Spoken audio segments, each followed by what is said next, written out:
welcome back, everyone. Welcome back to the decider match. The decider match here of the Rex Saber Madness Group D. We have gone through quite a broadcast already here, but we are down to our final two players. Max already made it through into the main event, into the playoffs. Now we here to determine who will join Max along every other player in said playoffs as well. There's one spot left, and spawning in the right hand corner here of Frostline, we have our South Korean Zerg player, the blue Zerg representing Team Falcons. It is Rogue. And spawning in the bottom left hand corner, we have as opponent, we have the South Korean Terran player, the red Terran representing Shopify. It is ByuN. And if you're in the chat, you know what time it is. It is Gamba time. Predictions are open. Place your bets on who you think will take the series. Best of luck. Best of luck in the chat as we jump into our best of 5 ZvT. Here we go. Now, as a reminder, this is a rematch. It is a rematch. Earlier this broadcast, Rogue did take the series 2-0, but if you're watching that series, you would know that game 1, Rogue went for a 2-base roach all in. I say 2-base.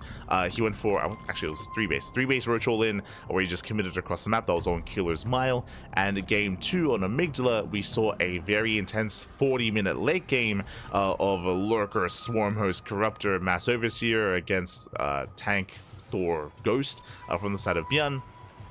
It was very close, very intense, very back and forth. In the end, Rogue did barely take it, was able to catch ByuN with his pants down one too many times, and ByuN was overwhelmed. And we'll see how this series unfolds. I bring up the previous 2 games just because they were very unique. They were very unique in kind of their and how they unfolded and what they entailed. Amygdala is known for being very defensive and being able to get away with early game greed, which we did see from Rogue. If you remember, he skipped Bailings. It was crazy. He went Ling Hydra, no Bailings, and he got away with it. It was crazy what he achieved on Amygdala. It is difficult to do that here on Frostline. Frostline is a large map. True, it is a large map, but it is more accessible. There are a lot more attack paths to come into the 3rd, the 4th, and in between the bases. There's just so many more attack paths here, so aggression and rotations are favored here on Frostline. So we'll see. At the same time, though, it is more open. True, it is a little bit more open here outside in the map or on the map, so prone to surrounds. But I want to say that being able to turtle and defend and get into lurkers and get into that kind of late game is more difficult on Frostline. So we'll see. We'll see what direction our players do take us in. For now, 3rd CC before Starport. Economic build here by ByuN, going for a fast 3rd base into his own 1-1-1 setup. Meanwhile, we do have across the map Rogue getting into his own hatch gas pool into a 3rd. So standard opener out of Rogue. Economic build by ByuN. So far, so good.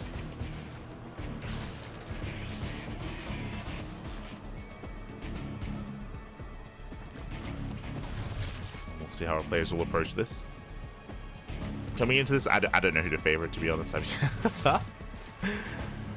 I think after the first series, I do lean towards ByuN specifically. Again, I feel like the first 2 games that they had in the previous years are very unique and very specific, very particular. But we'll see if Rogue can get to that kind of game state again. A lot of it, I feel like, will come down to the maps.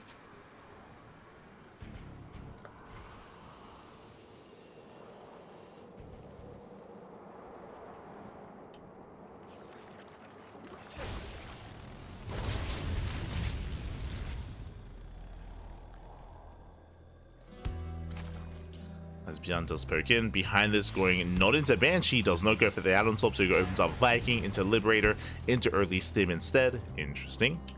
So earlier Stim timing here out of ByuN. Oh, as he doesn't even open, my apologies. It doesn't even open Viking. Liberator first. So earlier Liberator into his bio, into early Stim. ByuN pushing through the center. And we'll see if he can find an opening. Meanwhile, we've seen this before. Double Eva Chamber here out of Rogue, double Eva Chamber into 1-1 upgrades. Now, if you remember, last time we saw this was on Amygdala when Rogue, he went 1-1 upgrades into Lair, into 2-2, into pure Ling Hydra, no Bailings. Helios just go for the dive. They break through the Lings, they bust into the main base, or a couple Lings trickling in, but he's going for the Mineral Lines. As more Lings do arrive, they get us around, and Rogue, he holds. Does hold on, does punishes, at the same time liberated to the main base, Spores in position, and Rogue he defends. I would say a better defense from Rogue. Yes, he lost 5 drones, but that was for what? That was for 6 Hellions, 1 Liberator, 1 Reaper as well. Better trade for the Zerg.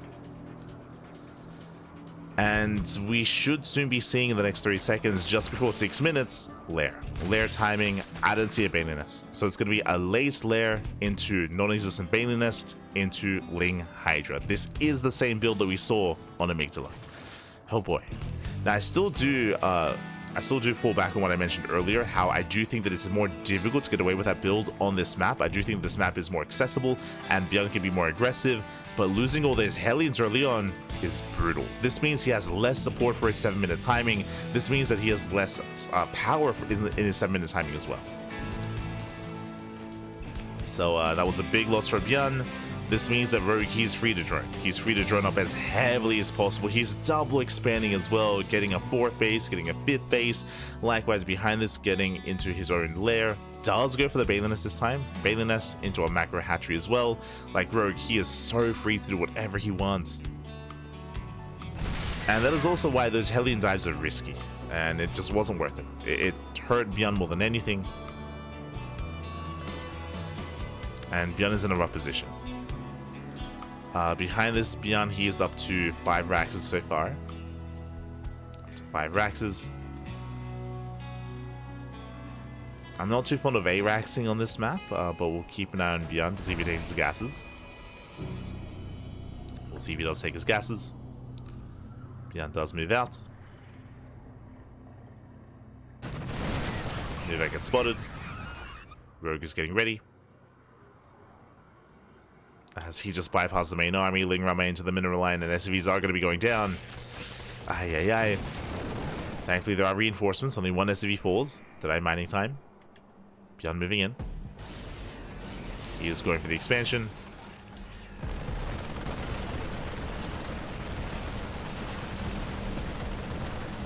Hatchery is going to go down. Rogue, he is setting up a counterattack instead. Bailing speed is only halfway done. Remember, bailing speed is late with this build. Does at least have some Bailings. It's coming in for the surround. Yeah, tank is going to fall. Nice target firing on the Bailings. Very nice last minute control there from ByuN. But Ling's AP peel off into the middle line. More SCVs going to be going down. Getting up to 9 SCVs. And Rogue pulls away. Pulls out, pulls away.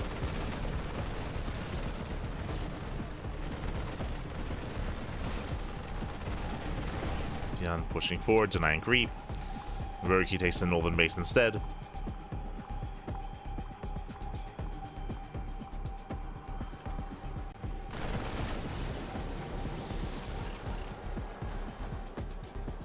Likewise, Hive is on the way, and remember, this is all building up towards Lurker tech, towards Hydras, Lurkers, and a max Lurker army.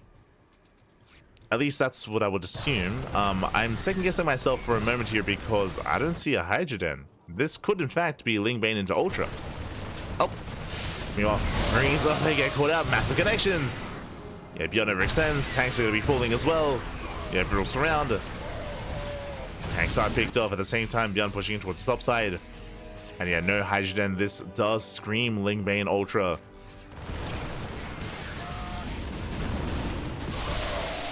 We'll see if Rogue can get there. ByuN continuing his drop play.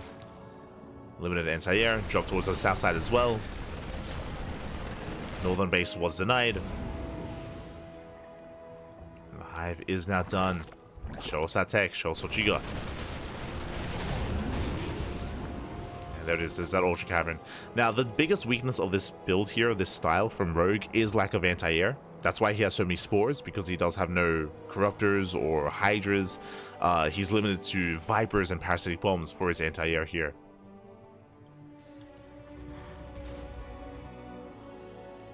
So ByuN has potential for drop play, as he does boost in. He will scout the Hive, and he will also get vision on the Ultra Cavern as well. Yeah, he knows. Does for the Ultra Cavern.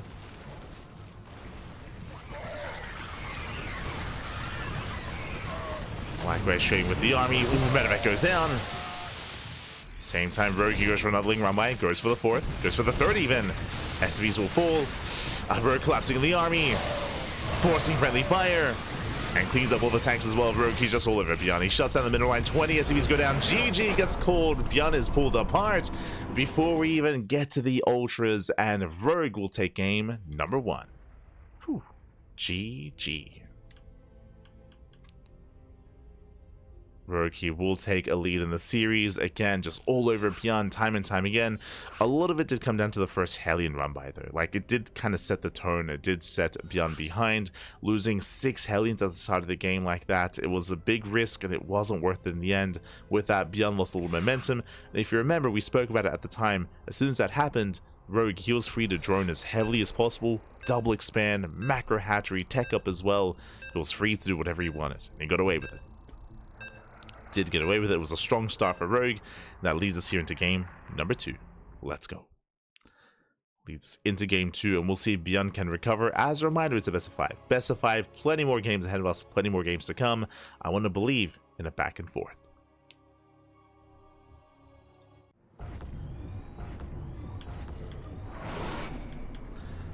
As spawning in the top right hand corner of Killer's Mile, we have the South Korean Zerg player, the blue Zerg, leading the series 1-0, representing Team Falcons. It is Rogue. And spawning in the bottom left-hand corner, we have his opponent. We have the South Korean Terran player, the red Terran, representing Shopify Rebellion. It is ByuN.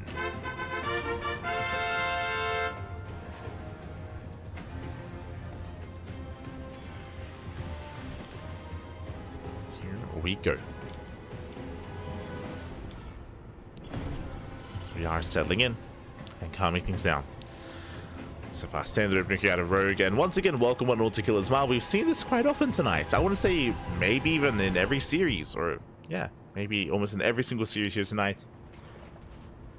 In each matchup, we've seen a lot of Killer's Mile, and we'll see if ByuN is going to be able to be more secure here. We did mention before that the third base can be quite exposed on this map, and I do favor these 7-minute pushes and these stim timings as well. I do think there's a lot of power here that ByuN can take advantage of when it comes to the map itself, but we'll see if he's a little bit more passive, a little bit more tentative with his Hellions this time. Like, the Hellions are a big part of that. Like, if you're able to preserve your Hellions in the early game, and if you're able to make use of them coming into that first 7-minute push, you can actually finish up your armory in time, morph in Hellbats, and it's less about using your Hellbats to push into the bases, but more about protecting your tanks. You can use the Hellbats to protect your tanks from a run-by, from a counterattack, I should say, from a surround. Like, Hellions, they have their place in the mid-game. Less of a harassing unit, but more of a supporting unit. We'll see.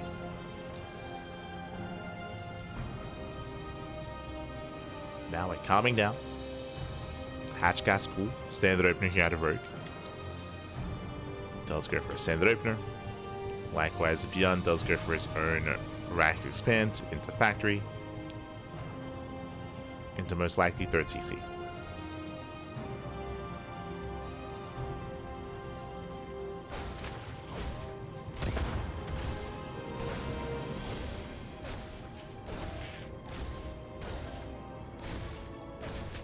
Now dancing with the army, chipping away at the wings. Does chip away. Behind this 3rd CC in the main.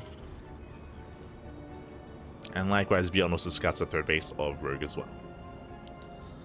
So everything looking as it should be. Everything looking normal.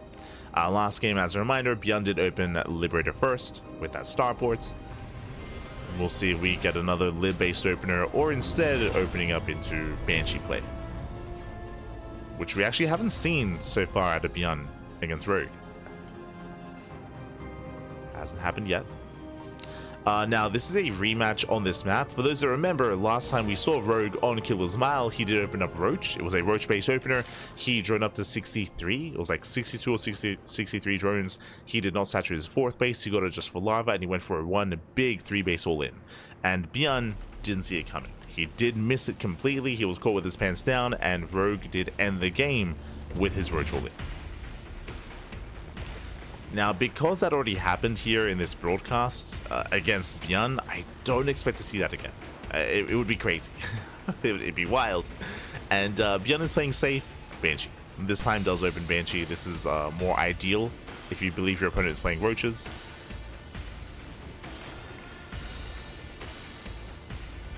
More so than a Liberator opener.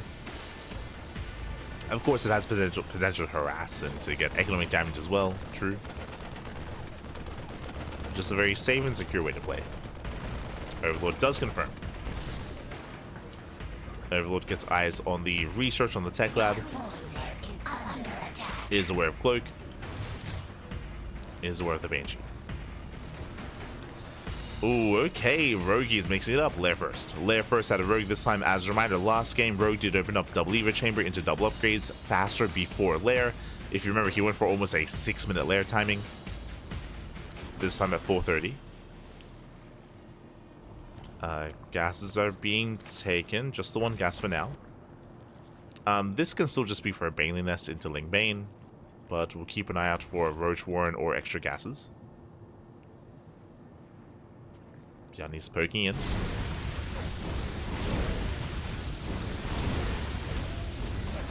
Does poke in. Yep, safety Baneling Nest, so it's going to be Ling Bane out of Rogue.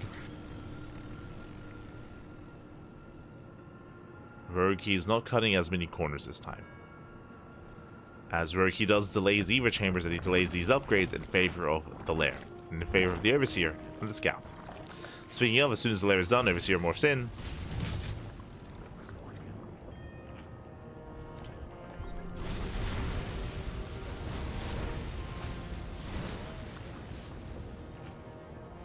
Likewise, will be done in time to defend against the Banshees. First Queen's under fire. Do we get a transfuse? Oh my god.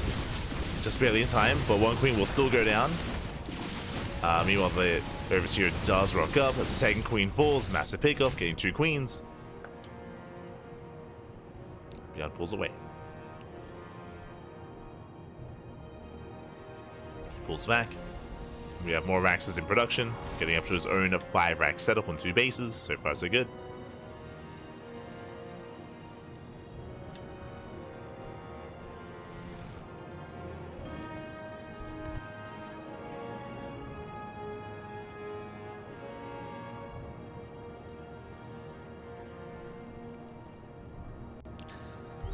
In. Banshees on the right. Oh, they are going to be deflected. Rogue's keeping up. He's keeping up with ByuN. Likewise, Hydrogen on the way. So this time, Rogue's not going Ling Bane into Ling Bane Ultra. He's going into Hydrotech instead. So much more standard style here out of Rogue. Meanwhile, ByuN, he's building up his forces, getting ready for his first push. Again, we've reached 7 minutes. Changeling does scout the move out. We spoke earlier about how you can preserve these Hellions early on and morph them into Hellbats to actually bolster this move out. That's what's happening. Armory is on the way. It'll be for 2/2 and for said Hellbats as well. As ByuN is rotating towards that 4th.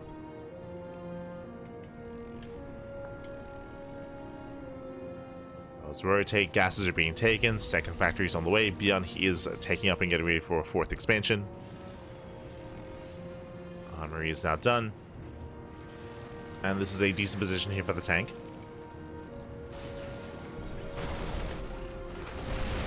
Here come the Hellbats. Hellbats morph in. Oh, the tank is within range of the Queens. Rogue, he does engage a little bit prematurely. Tank volleys here on the Banelings. Hellbats, they go down. They tank the Banelings. No more Banelings left over.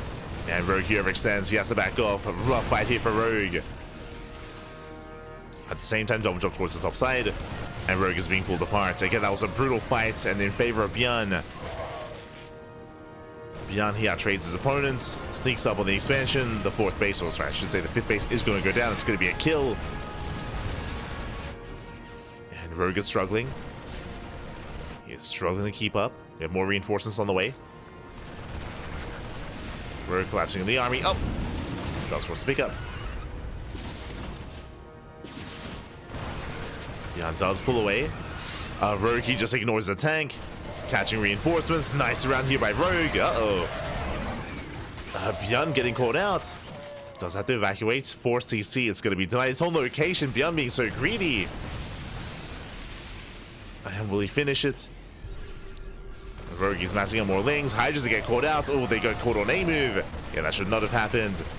Rogue losing everything. He A moved his army. Hydras get caught. Does get the tank, but that was not worth it. As he will lose, what, 8 Hydras? 12. 12 Hydras go down. The CC will continue. And Rogue is hurting. Now, as the dust settles, Rogue is re-expanding, retaking his 5th base. He does preserve his drones. True, his mineral line has been untouched, but he has lost expansions. He has lost a lot of Hydras. Right now, the goal is Lurker Tech. As we've seen before, the goal here is to slow the game down, get into Lurkers, and try to make a longer game out of this. The problem, though, is that, again, aggression is favored on this map, and it's going to be a little bit easier for ByuN to break these defensive bases, these defensive lines. He splits off. Peels off a double drop towards the left-hand side. Main army towards the right. Forcing Rogue to split. Oh. Rogue, he does keep up with the drop. Meanwhile, expansion, I believe that's going to be a cancel. Ooh, that was a kill. Ah, good. That was a kill, not a cancel. Bailey's rolling in. Using connections. Oh god. Decent connections initially, but rough towards the end. We'll lose all his banelings, but Lurkers have arrived. And that's what matters here. The Lurkers have arrived. Rogue goes to Turtle to defend. We'll see if he can keep up. Alright, shot about to go off. Oof. On the Lings. Nice surrounder out of Rogue. He shuts down the army. Does shut him down. Rogue, he's holding, he's defending. That one Marine drop. Let's go. He gets a drone. He gets 1. He gets 2. And he gets away. 2 Marines so far. Remember that. We'll see if we get any more. There are 2 drones so far, I meant to say. Oh! Going for another drone. Doesn't quite get it. Yo, the hero Marine. Let's go. I mean, he is distracting Rogue, and likewise, Creep is receding. Creep is a rough resource here for Rogue. It's being shut down time and time again. There's no Creep on the map. ByuN still pushing in. He rotates once again. Oh. Again, the rotations are more difficult to deal with than on Amygdala. On Amygdala, there's only 2 attack paths. Here, there's even more. Are multiple angles of attack. Thing run by does go for the planetary. ByuN commits in. He does have ghosts. Oh, we'll take some banelings to the face. He does get us over the army. Gets 1 Lurker. 1 Lurker goes down. Plenty of banelings roll in. For the swine shots. And meanwhile, that's going to be a kill. A kill here on the planetary. Ay. A brutal pickup. And Rogue is maxed. Rogue is maxing out. He's on 8, soon to be 13 Lurkers. Nidaswarm is on the way. And again, Rogue is attempting to slow the game down. I say attempting because it is difficult here. He barely has any active tumors, any active creep on the map. He's not even connecting his bases.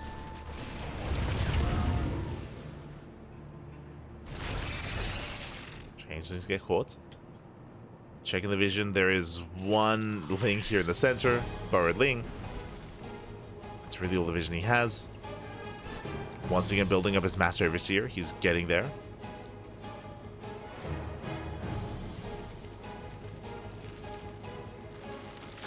Just focusing on defense. Trying to take another expansion.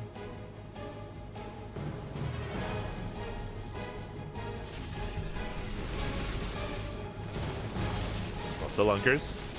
Going for the snipe. Gets 1. Gets up. Gets 2. 2 Lurkers go down, and Queen goes down as well. Very nice trades. Very nice snipes. He does have to pick up. Oh my god. Oh, bleeding out 3 of those ghosts. Yeah, no pick up there from ByuN. Lurkers, they coming to punish. And as the army's trading, Rogue is getting away with the double expand. He's trying to.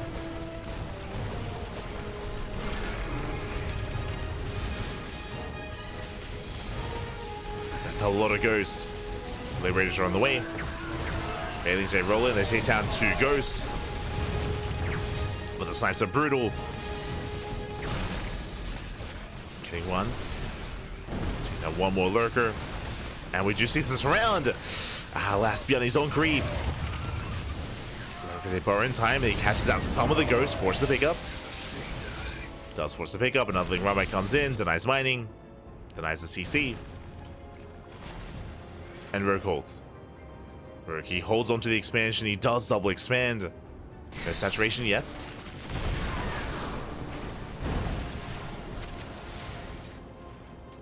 The Liberators are being dealt with. They go down to the Hydras. They go down to the Queens. It's been a little bit messy here. ByuN, he has been able to out-trade in a sense, but was forced back. Pressure was alleviated. Both armies are maxing out.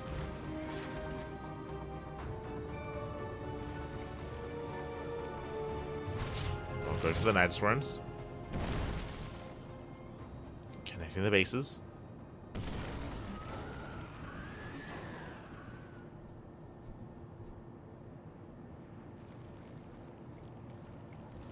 Let's connect. Again, the game is slowing down. This is giving Rogue a little bit more time to build up. We have side defense on the way, spores. Dealing with these Liberators. ByuN is moving in. Rogue, he's somewhat in position. At least bottom right, he cannot defend top left though. I say that lurkers are likewise rotating over. Rogue, he splits up. Takes down the Liberators. Lurkers, they do see. Oh my god, they siege up in time. They punish the army. That was 4 ghosts going down. Ay, ay, ay. Yeah, ByuN not reacting in time. And Rogue is moving in. Let's move in. Going for the planetary. Bailings, they roll in towards the bases. Actually towards the ghosts.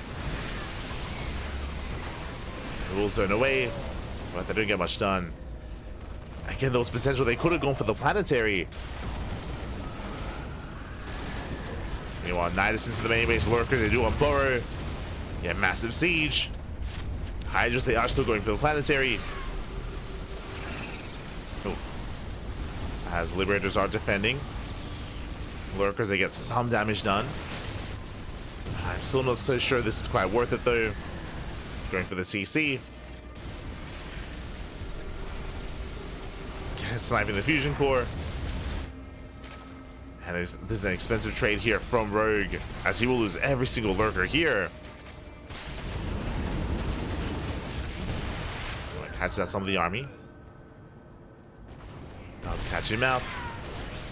Production is going to be delayed. Rogue pushing further in, catching up more ghosts. Yeah, 6 ghosts going down. Massive pickups. Planetary gets surrounded, and the planetary will fall as well. Rogue popping off, pulling ByuN apart.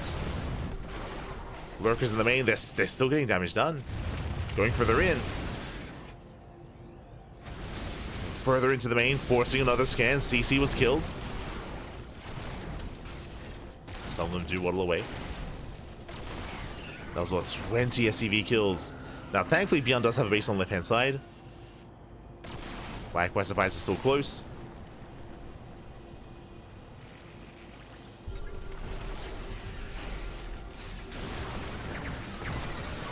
Starcraft on the army once again, he forced around. Dusts around, picks off so many ghosts. Yeah, rough engage there for ByuN. Nidus back into the main. Lurkers are still being as annoying as possible. Well, they break the lock-ons.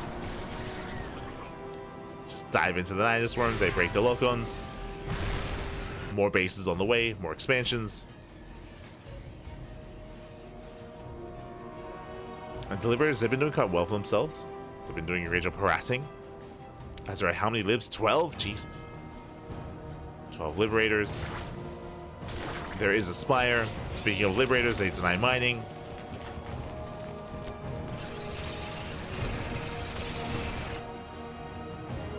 More denied mining time. More of a delay in the production. Speaking of getting more drones. Oh god. All the freedom, all the liberation. Let's go.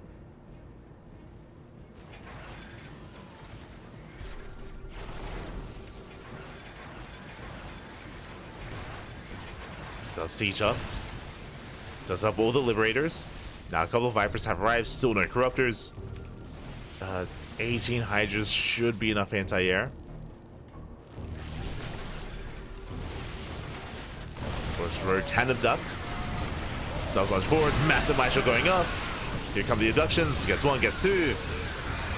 Gets 3, takes out every single Liberator, massive pickups.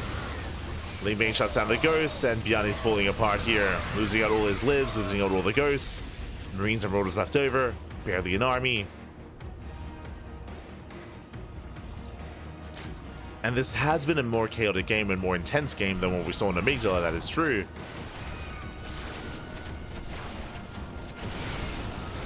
But these are losses that Rogue can afford and losses that ByuN cannot. As ByuN, he's lacking gas, he hasn't retaken them here in the center. ByuN, he's running out of steam.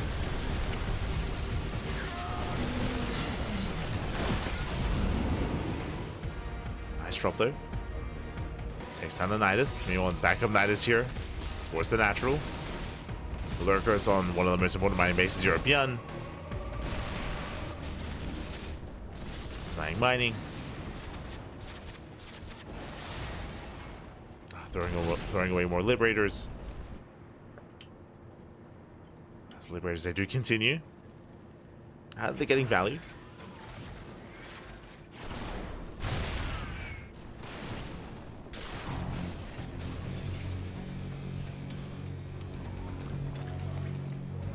Just forcing out all these spores.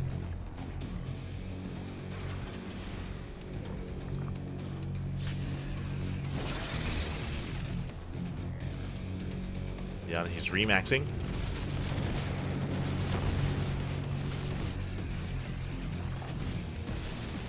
He's remaxing. Rogue likewise looking to move in.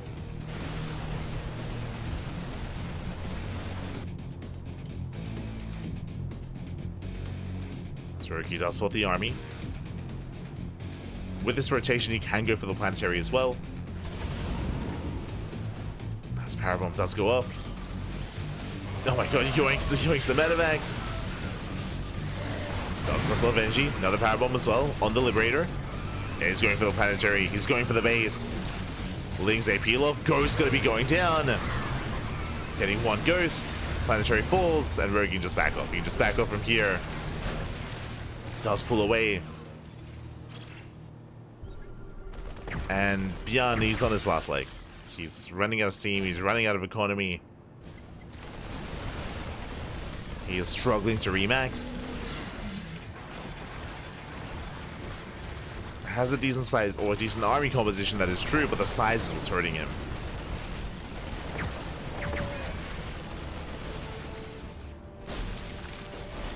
As Rogue's ready to dive in. Shows the abductions. Surrounds the Ghosts. Parabombs on the Liberators. And he overwhelms. He overwhelms the army. Takes out every single Ghost. Takes out every single Liberator as well. And there just is not enough left over. Again, it was an intense back and forth, but for the most part, ByuN just couldn't really sustain himself. Couldn't get these bases up and running. Just denied mining time and time again. GG gets called, and Rogue will take a 2-0 lead. Whew, GG. GG will play it again. A very intense back and forth here. Rogue, he did get away with his greed with double expanding, with triple expanding. ByuN early on was doing a great job at denying creep, but he was unable to deny the bases. Not completely, I should say. And eventually Rogue, he stabilized. He got into his lurker tech, he was able to stabilize. There were definitely some opportunities where ByuN was able to do economic damage, of course, and to slow down the lurkers, but once they got going, they didn't really stop. Did not stop. A big moment for Rogue was when he got the Nidus up in the main. The lurkers were able to distract ByuN and to drag away part of his army. That is the moment when, if you remember, that's the moment when Rogue broke the center base. When he broke the center planetary, was able to get a handle on the economy and get a handle on the production. And from there, Rogue, he was able to stabilize, get all his bases up and running. GG. GG, well played. And with that, ByuN is up against the wall. ByuN, he's in trouble here. One more loss, and he is out of the tournament. I'm hoping for a back and forth. I don't want to see a 3-0. I want to see a game 4, a game 5. We'll see. We shall see.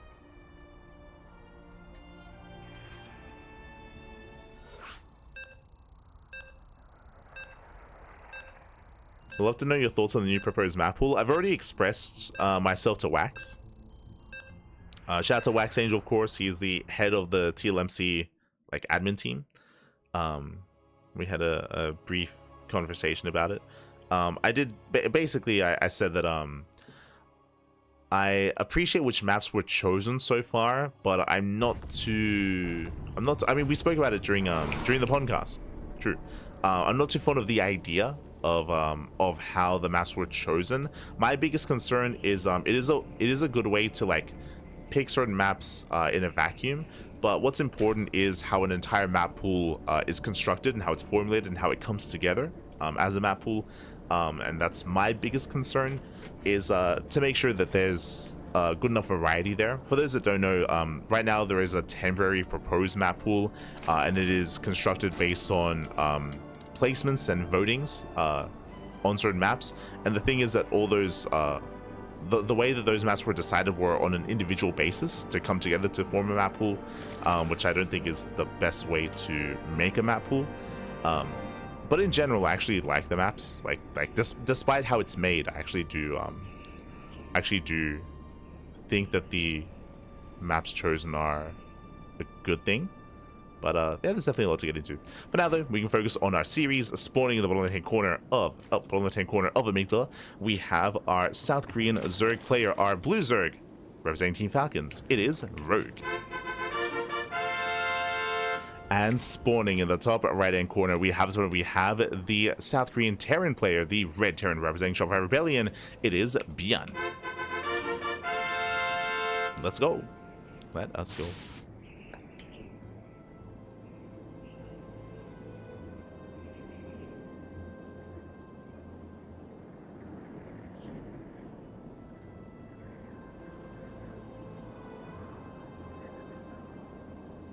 I'll say games like this, you may see the effect of the gross supply increase. I don't know if I would necessarily agree with that. I think that game was, the previous game was a little more chaotic.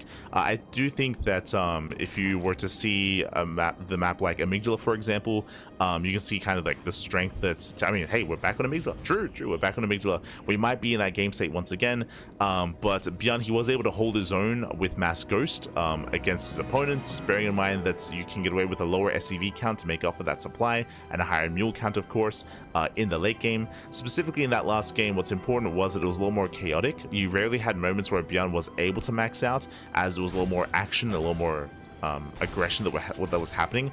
Part of that is the map though, and on a map like Amygdala, the game will slow down a little more easier here. This map is known for longer macro games. It is known for being able to defend and secure your bases a little more easier here on a 3, 4, and 5 base setup. The last time we were on Amygdala, we had what, like a 45-minute game, like almost 50 minutes. So it's possible that we might get there again on this map. It also shows just how important maps are. The previous map, of course, Killer's Mile, is more open, is a little more open, a little more accessible, which is why we saw just like counterattacks and run-bys and drops and Liberator harass and just chaos all over the place, which I appreciated. But it was in that chaos that Rogue was able to come out on top.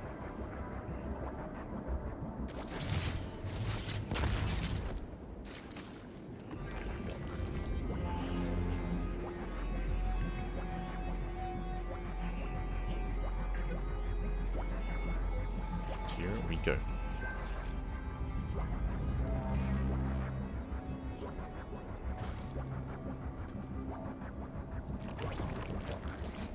Do you have any guesses on what maps might go live? If you haven't checked, they have already been announced that what the temporary map pool is. I say temporary because, from my understanding, Wax, it is what's what I'm looking for?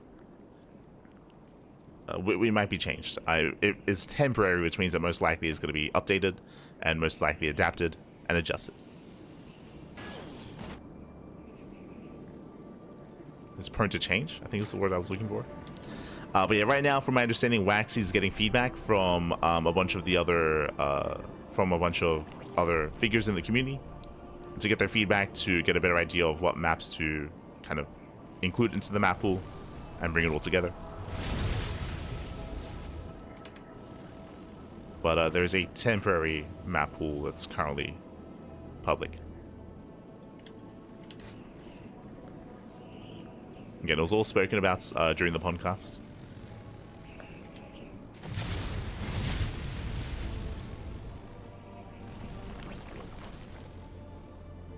It's a shame to have an incredible game with such little support. I mean, what's important is that we are getting the tools that we need, and we have the contacts that we need to actually continue to support the game, to continue to push forward map pools and potentially balance patches as well. Like we've spoken about this before, again, during the podcast, about how right now is the time to kind of like come together and to like take action and be very active when it comes to bringing together crowdfunding events and bringing together tournaments and pushing for changes and bringing together map pools, for example, or balance changes and all that stuff, and taking a stronger role in the community, in the scene, to keep everything going. It's an important year. It's a very important year for that, to kind of like shape what StarCraft 2 esports is going to look like coming into 2026 and onwards. I think it's very important. Like, now is the time not to be doomer.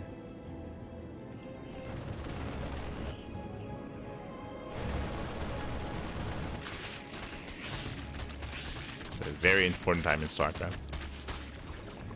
Whether you're a creator or a fan or a viewer, all that good stuff. For now, though, we are going to be settling in. So far, we are, of course, once again embracing Amygdala. This is the second time we've seen these two players on this map tonight. Of course, this is a rematch from their previous series. Now we can focus on our games themselves. So far, standard economic openers here. We have a 5-rack setup here initially from ByuN. Did open up with his initial stim timing. Oh, and he's pushing out. Here we go. Does move out. Again, ByuN, he did cut Hellions at 4, so he was able to get out of Hellions a little bit sooner into his earlier stim timing into this move out. Here we go. ByuN is here to try to knock down the 4th base. We'll see if he can. Bailing speed is only just now beginning, so late bailing speed out of Rogue. And the bailings, they should not connect. Oh no! Oh god, one of them does. That's going to be 12 Marines going down. That should not have happened. ByuN, he does overextend. Again, onto creep against slow bailings. And with that, Rogue defense. Rogue, he defends. That shouldn't necessarily have happened there, so that was a bit of a slip up there by ByuN. Bit of miscontrol. And despite the late bailing speed, Rogue, he defends. Who needs bailing speed? Who needs Who needs it? Rogue, he defends. He does secure himself.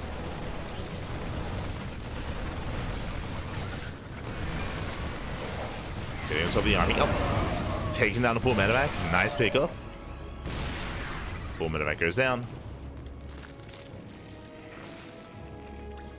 And Rogue, he is holding, he's defending, and ideally, as we've seen before, wants to take up into Lurker Tech. There it is. Hive is on the way. Infestation bit's already done.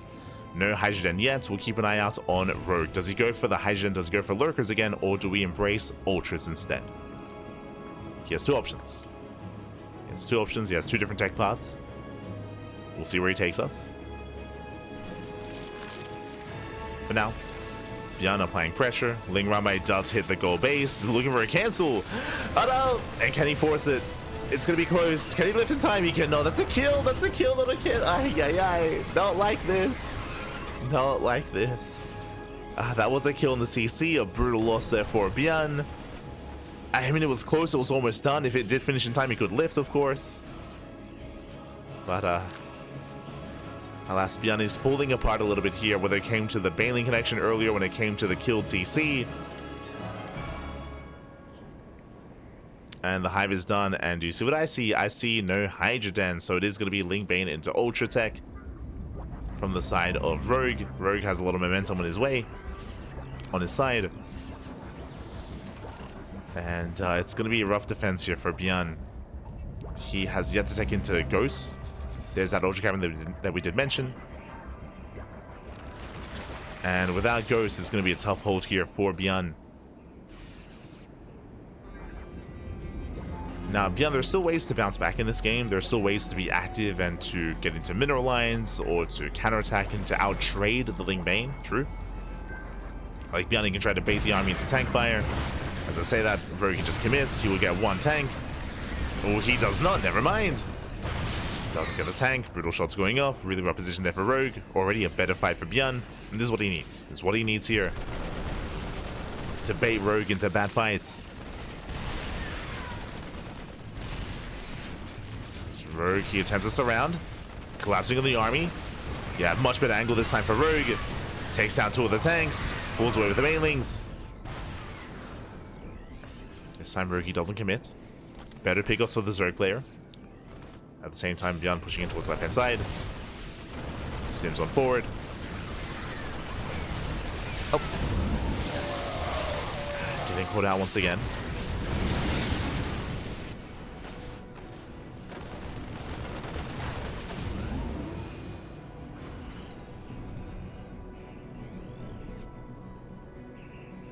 Let's get caught out. ByuN still being aggressive, still trying to break his opponent. Problem now, though, is that we have Ultras massing. 3-3-3 on the way. Yo, the token swarm host, let's go! Look, you're not a real Zerg player unless you make a token swarm host. True, true.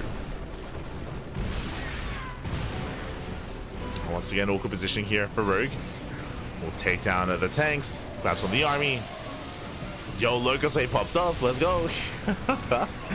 And Rogue, he will clean this up. He will clean up the army. He will overwhelm.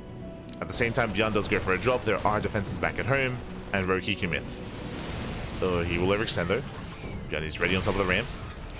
Now, what I will say is that ByuN at least he has rebuilt the goal base. And the goal base is allowing him to have a boosted economy to recover.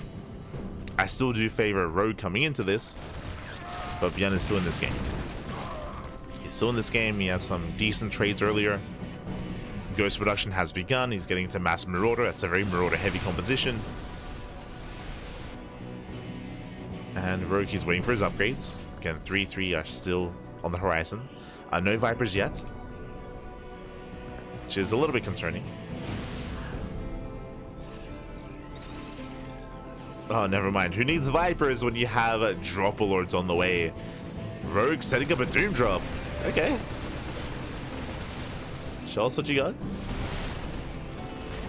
The rocks were not dealt with, so you can see how awkward it is to rotate. Back and forth. Back again.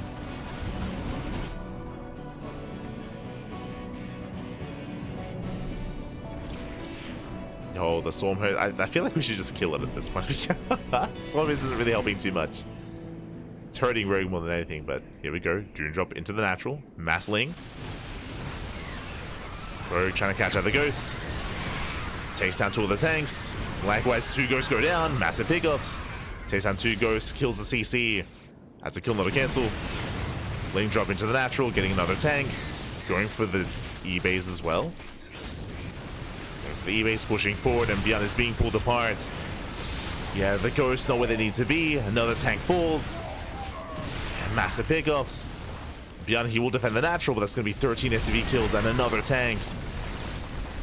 Really not. Really saves that final tank. And again, this is all just keeping ByuN busy or keeping him pinned back at home.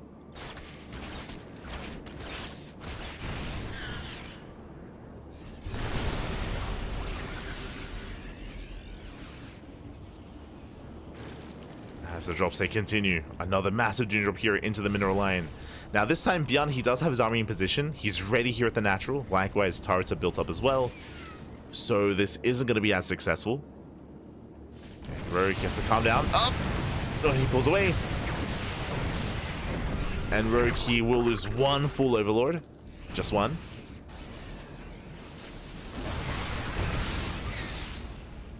Rogue, he comes out. Oh god.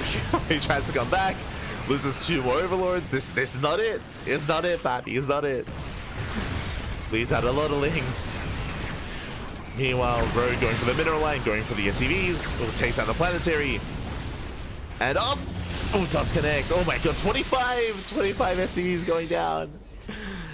And ByuN, he's falling apart here. He's being pulled apart, torn apart left and right.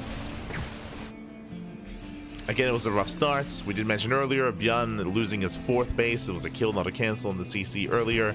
Likewise, taking a rough fight on creep against the slow Banes. Well, it did just build up to this. It allowed Rogue to have a lot more freedom early on. It allowed him to get into this game state in a cleaner position.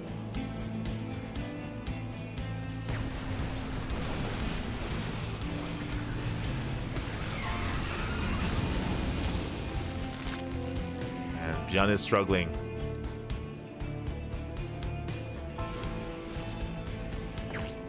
ByuN is trying to fortify himself. Catching another ghost. Oh, not quite. Ghosts do pick up. Leaving around right towards the right hand side. Nice snipe here on the ultras.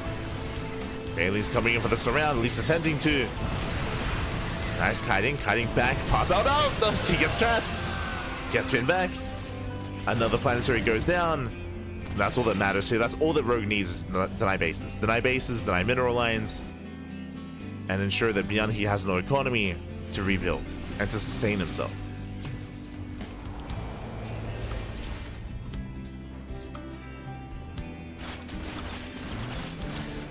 Now, I still would prefer a couple of spellcasters sprinkled in, whether it's Infestors or Vipers. They both have their place to make it a little bit easier to break these siege lines.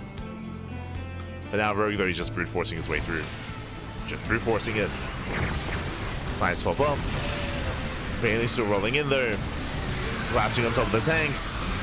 And the tanks, they will fall. They go down one after the other. These are still better trades here for Rogue. As ByuN is trying to hold on. Trying to.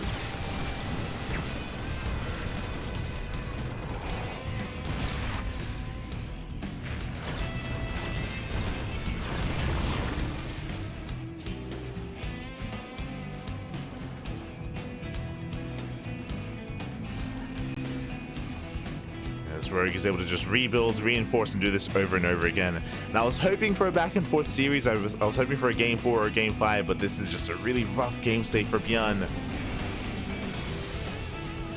He just cannot maintain himself as he moves out onto creep. Once again, another planetary is under threat, under fire, and he gets surrounded. Planetary gets surrounded, planetary goes down. Another base is denied. This is really all the economy that ByuN has left. He's down to, what, 2 half bases. Oh, we're replacing the token swarm host. Let's go. Another one on the way. Did the first one die? It did. Yeah, we have to replace him. True. Have to replace him. Thankfully, ByuN noticed. That was crazy. Rogue, calm down. You're being cheeky, Pop. You're being cheeky. Aye. He's having fun. Aye. Giving me a heart attack. Ugh.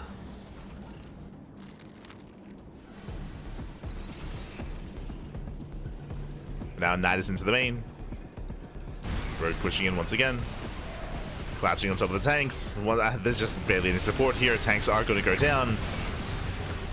And we get a full surround here on the Ghost as well. And that's gonna be it. That's all we had left. GG gets called. Rogue, he will overwhelm. He will claim the series 3-0, advancing on in 2nd place out of Group D. GG.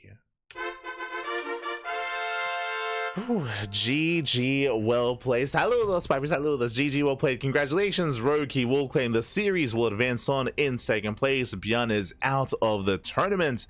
But again, a very intense series here, even previous best of 3 as well, as we switch things over and catch up on the group itself. Let's go. Let us go.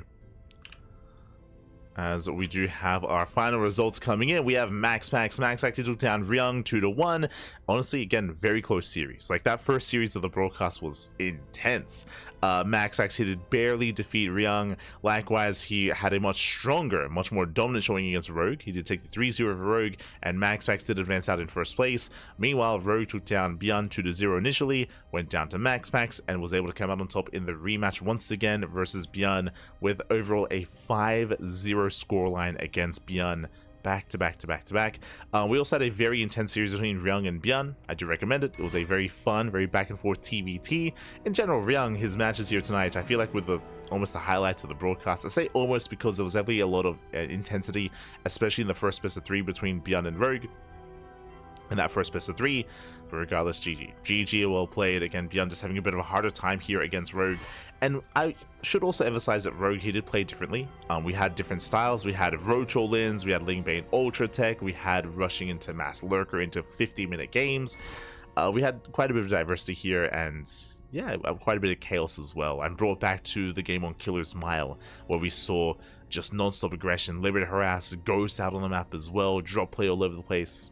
GG well played. Was a lot of fun, a lot of fun, very entertaining matches here tonight, and that will wrap up the group stage. The group stage has been wrapped up, has concluded, and now we can catch up on the playoff bracket. Exclamation mark be in the chat to have a look at the back yourselves.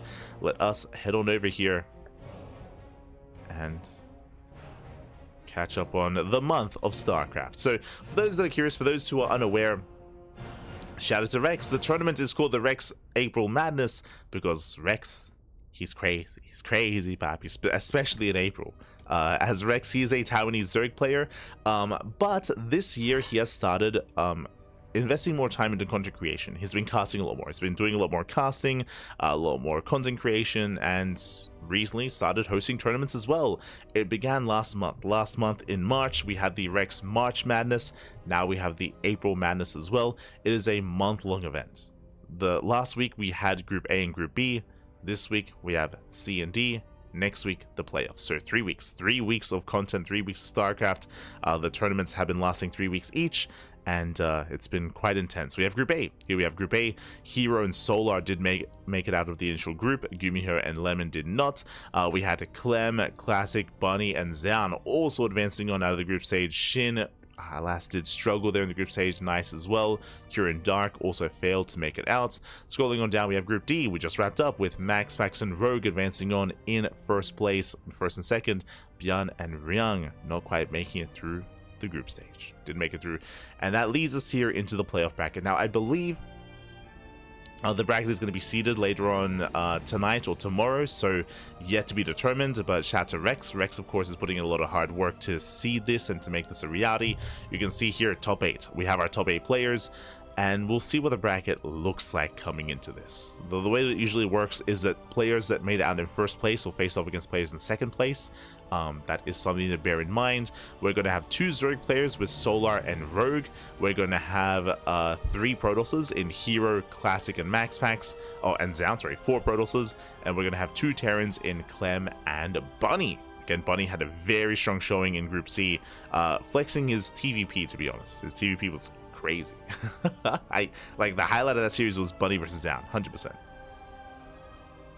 That best of 5 was out of this world.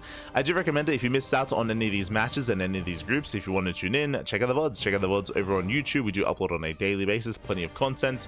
And again, when it comes to the playoff bracket, that'll be next week. Next week, it's going to be a 2-day event. Day 1 is going to be the round of 8.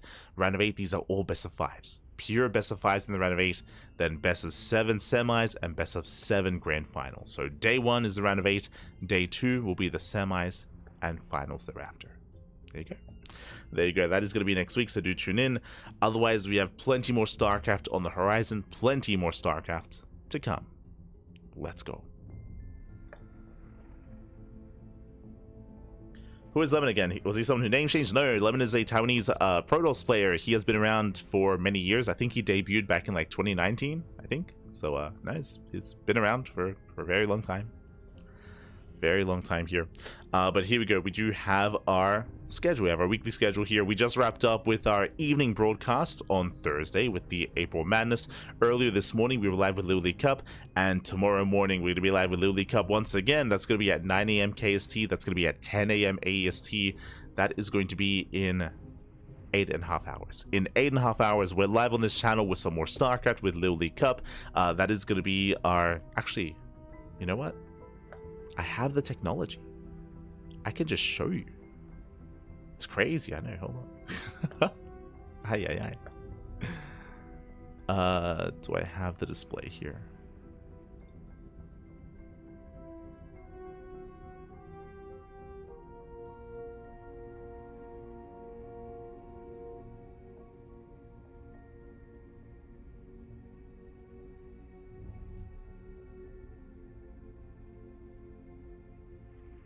I do. There we go. So in 8.5 hours, we're going to be live with Little League Cup 36, and I actually have the bracket ready to show you. Bam! Oh, that's not quite it. Wait. Oh, hold on. Bam! There we go.